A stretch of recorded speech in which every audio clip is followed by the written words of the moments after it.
ये वीडियो आप सबके लिए इम्पॉर्टेंट है, खासकर उन फैमिलीज और उन पेरेंट्स के लिए जिनके घर में छोटे बच्चे और टीनेजर्स हैं। आज हम जो सोशल इशू डिस्कस करेंगे वो है phone addiction in toddlers and teenagers, कि एक बच्चा और एक टीनेजर फोन एडिक्शन में किस तरह इन्वॉल्व होता है और उसका फ्यूचर कैसे र्यून हो सकता है और वो किस तरह अंडर डेवलप्ड रह सकता है। मेरे जितने भी वीडियोस अगर आपने देखे होंगे उनमें जितने भी सोशल प्रॉब्लम्स डिस्कस किए जाते हैं, ये ऐसे सोशल प्रॉब्लम्स नहीं है कि जो प्रॉब्लम हो गई और आपको एक सडन रिजल्ट मिलेगा उसका। उन प्रॉब्लम्स के रिजल्ट्स को सोसाइटी में आने में बहुत ज़्यादा टाइम लगता है, इसीलिए आम इंसान को इन प्रॉब्लम्स को ऑब्जर्व करना डिफिकल्ट होता है।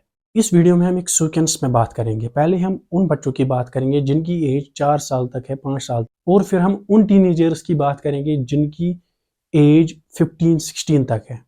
इस टाइम ये हर घर की स्टोरी है कि जिनके घरों में बच्चे हैं वो फोन एडिक्शन के शिकार है, और इसके लिए रेस्पॉन्सिबल कौन है? वो है उनकी फैमिली और उनके पेरेंट्स 100%। आपको कुछ फैक्ट्स बताऊंगा उन बच्चों के जो 2 साल, 3 साल, 4 साल, 5 साल के हैं। डॉक्टर्स की एक इंपॉर्टेंट रिकमेंडेशन है कि आप 2 साल के बच्चे को कोई भी स्क्रीन नहीं दिखा सकते, कोई भी डिजिटल स्क्रीन, चाहे वो मोबाइल फोन का स्क्रीन हो, चाहे वो टीवी का स्क्रीन हो।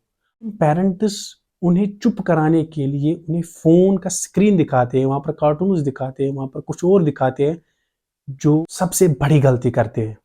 इस चीज को हमें समझना होगा कि जो 3 साल, 4 साल, 5 साल का बच्चा होता है वो एक डेवलपिंग स्टेज में होता है। उसकी आईज, उसका ब्रेन, उसका माइंड डेवलप हो रहा होता है।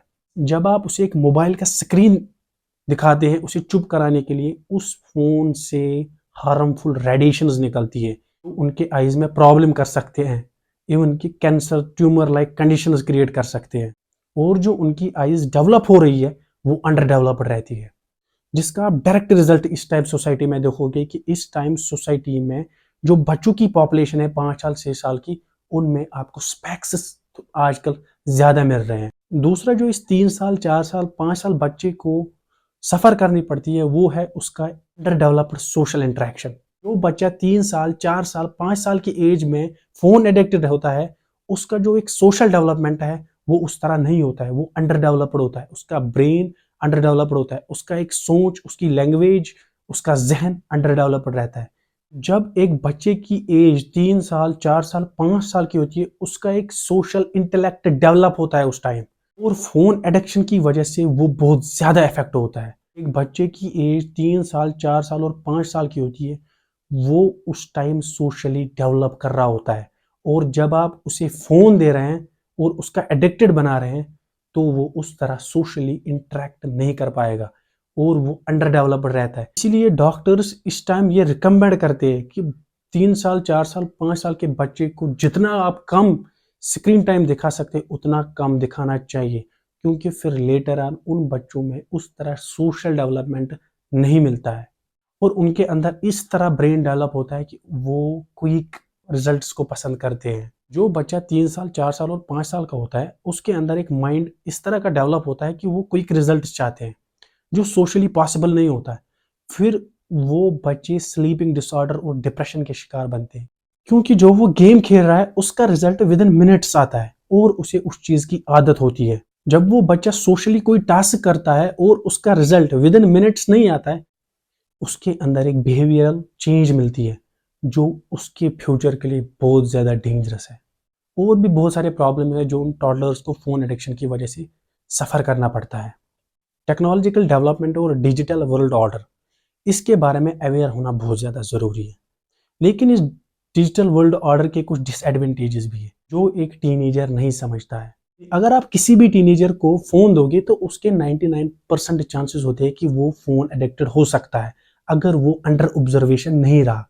ये जो 3 चीज़ें हैं, हार्मफुल इफेक्ट उनके आईज पे और अंडर डेवलप्ड सोशल इंटरेक्शन और बिहेवियर पैटर्न में एक एबनॉर्मेलिटी, उन टीनेजर्स में भी मिलता है जो फ़ोन एडिक्टेड होते हैं।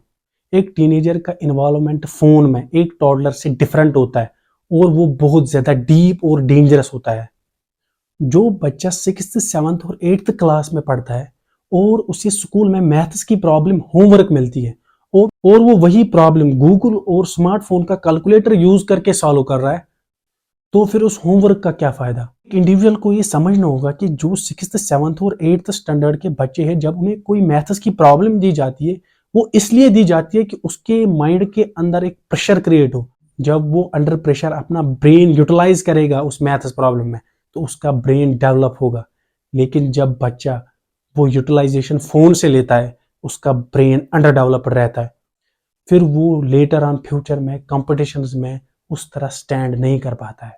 दूसरी जो चीज़ इसके रिलेटेड हम डिस्कस कर सकते हैं, वो ये है कि आपको एक टीचर इंग्लिश लेसन पढ़ा रहा है और वो आपको होमवर्क ये दे रहा है कि आप इस इंग्लिश लेसन की समरी लिख के लाओ।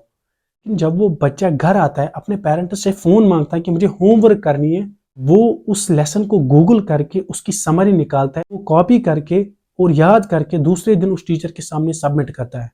जिस गर्ज से वो समरी उस स्टूडेंट को लिखने के लिए दिया गया था, वो गर्ज वैसा का वैसा ही रह गया और फिर वो बच्चा उस तरह अपने ब्रेन को डेवलप नहीं कर पाता है। इन दो एग्जाम्पल से मैं ये कंक्लूड करना चाहता हूँ कि पेरेंट्स को ऑब्जर्व करना पड़ेगा और अंडर सुपरविजन रखना पड़ेगा उन बच्चों को जो वो फ़ोन होमवर्क के लिए यूज़ करते हैं। इसलिए ये पेरेंट्स के लिए ज़रूरी बनता है कि अपने बच्चों को सुपरवाइज करे, ऑब्जर्व करे कि वो अगर होमवर्क के दौरान फ़ोन को यूज़ कर रहा है, वो किस होमवर्क के लिए यूज़ कर रहा है। इस फ़ोन को यूटिलाइज करके यूज़ करके वो अपनी होमवर्क कर सकता है और उसे याद भी कर सकता है, लेकिन जो उसका ब्रेन है वो अंडर डेवलप्ड रहता है और फिर वो लेटर ऑन फ्यूचर में किसी भी कंपटीशन में उस तरह स्टैंड नहीं कर पाएगा।